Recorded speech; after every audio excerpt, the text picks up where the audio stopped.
I once asked a close friend, if I was a color, what color would I be? They said, orange. Orange? I said. Orange, they replied. In that moment, I'm not going to lie, I was a bit offended. I'm orange? Any color I could be, and I am orange? I could have been blue, the color of the sky, and the sea, and eyes, or green, the color of leaves, or grass, or eyes, or any of the other colors, but no. I am orange. This offended me because orange is ugly. I'm not sure when I decided orange is ugly. There is no point in my life as an artist that I looked at orange and thought, gross, but nevertheless, I decided somewhere in my short, but somehow infinitely long 21 years of life that orange was the worst of the many, many colors. It seems I'm not alone in thinking this either. An article published on May 12th from YouGov did a study asking 10 countries from 4 continents, what's your favorite color? Guess what color was the rarest answer. Go ahead, guess. Okay, it's actually brown, then usually followed by white, but in almost every country, orange was in the bottom 3. So it seems the world and I agree. Orange is ugly. I should mention that I just witnessed one of the most beautiful things on this planet roughly 20 minutes before writing this. I'm currently crammed in the backseat of my mother's car with a backpack in my lap as we make our way to Nashville, and no, I'm not referring to the little green frog plushie who hangs from one of my zippers, although he's pretty awesome too. I am of course talking about watching the sun sink below the rolling hills of Kentucky over the course of roughly 2 hours. Interestingly, at some point in the sun's descent, the entire sky turned orange. A brilliant shade that reminded me of growing up in a tiny house running around a tiny backyard in the middle of a tiny town in Indiana. It was beautiful. But that can't be right, because orange is ugly. The average person gets 28,835 sunsets, not including their own, in this life. That's an easy number to find. You take the average lifespan of a human, in years, and multiply it by 365. You can account for leap year if you like, but I'm probably not going to do so. It's much harder to find how many a person actually sees. I know I've missed most of mine so far, but I do wonder what someone who has already passed would give to see one more. Tigers are orange. We've nearly made it to the motel, by the way, and they are poached. According to the OCCRP, that's the Organized Crime and Corruption Reporting Project, 150 illegal shipments of tiger parts are seized by authorities each year. Parts. Perhaps a poor choice of word for the remains of such majestic creatures. Experts claim there are only 5,000 tigers left in the wild today. 5,000. Poachers kill these beasts for their bones, teeth, and coat. Their vibrant, striped, orange coat. A tiger's prey doesn't know tigers are orange. Have you ever wondered why a tiger is orange? Or rather, how they manage to get by when they're such a vibrant color? You'd think that when you're the same color as a safety vest, it'd be pretty difficult to sneak up on dinner. Especially when dinner can run at 30 miles per hour. Sambar deer, one of the tiger's largest prey resources, are ludicrously fast. But not as fast as an adult tiger when it comes to short bursts. The key for a tiger to secure a meal, then, is to ensure that they can catch a deer in a short burst. To do this, they watch and wait. Waiting and waiting until a deer wanders just a little too close. But wait, tigers are orange. How exactly are the sambar deer so silly that they cannot see a tiger waiting? The answer is simple. Sambar deer cannot see orange.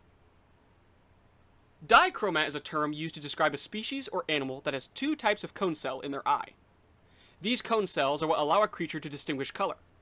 Humans are trichromats, allowing us to see a broader array of colors than those with one less cone type than us.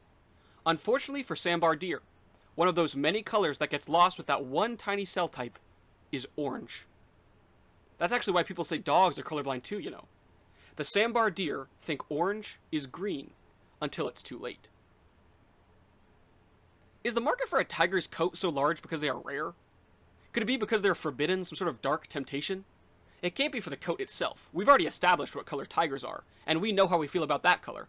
So what exactly is the appeal? Is it because tigers are one of the most beautiful patterns in the animal kingdom? That they sound like creatures from a fairy tale? Huge cats outweighing lions with fur that looks as though it's caught fire? Fire. You know, people talk about fire being red, but it's really not. Fire is very clearly orange. Unless it gets too hot, I suppose, but we can talk about blue later. Pyromania is a condition affecting less than 1% of the population, characterized by the act of setting fires in order to feel release from stress.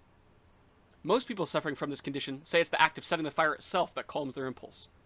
It's not the destruction that they enjoy or even watching the flames. I wouldn't set any fires myself. I'm no firebug, but there is something calming about watching them. The slow, methodical reducing of something to nothing, while the fire rushes and dances and jumps triggers some small part of the brain to keep close watch. I thought perhaps pyromaniacs felt like narcissists when they watched a blaze of their creation light up the sky, enamored by the capacity of their own beauty, but no. Their work is that of an impulse that creates beautiful, horrific, orange art. During the fall, I've heard the leaves of trees described as fiery. You know, that point in the year when they aren't quite falling yet, but they've already changed color? When they all turn orange? Okay, maybe this is cheating. Leaves turn every shade of warm in the fall. It's not really fair to count them as orange, is it? Plus, I may want them if we ever have to talk about red. We need something truly orange. Let's see here. Let's try pumpkins. Now, pumpkins are orange. They are perhaps the best representation of orange. Just ugly and hard to miss, big ol' round things. Not so bad in a pie, though. I'm in college at this stage of my life, and I think one of the coolest things we get to do all year is have our yearly Thanksgiving party. The whole dorm gets together in the basement of our ancient building and has a big old potluck. Everyone brings something as we attempt to pile 80 people into a room the size of a large public bathroom. I don't know, it's probably medium-sized. Somehow, we all always manage to fit. There's something about eating pumpkin pie on the crusty floor of a carpeted dorm basement that makes it taste better. Maybe it's the proximity to the black mold, but you really start to appreciate the store-bought pumpkin pie when you're starving after a final. Who cares what color it is? It tastes amazing, and that makes it beautiful. It's strange to call something orange beautiful. After all, it's ugly, right? I thought it was, anyways. It's just so jarring. We don't walk through the woods and expect to see orange. Green is everywhere, blue too, but orange? You only see orange when the sun goes down. You only see orange when it's too late, or when an impulse takes over. You only see orange when you're sitting on the dorm floor with a plate in your lap. Does that make it ugly? Is orange ugly because it's unexpected? Because it's rare? But if it's rare, then shouldn't it be sought after? Like the tiger coats? Shouldn't it be vibrant and beautiful? I don't know. I don't know, because orange is ugly.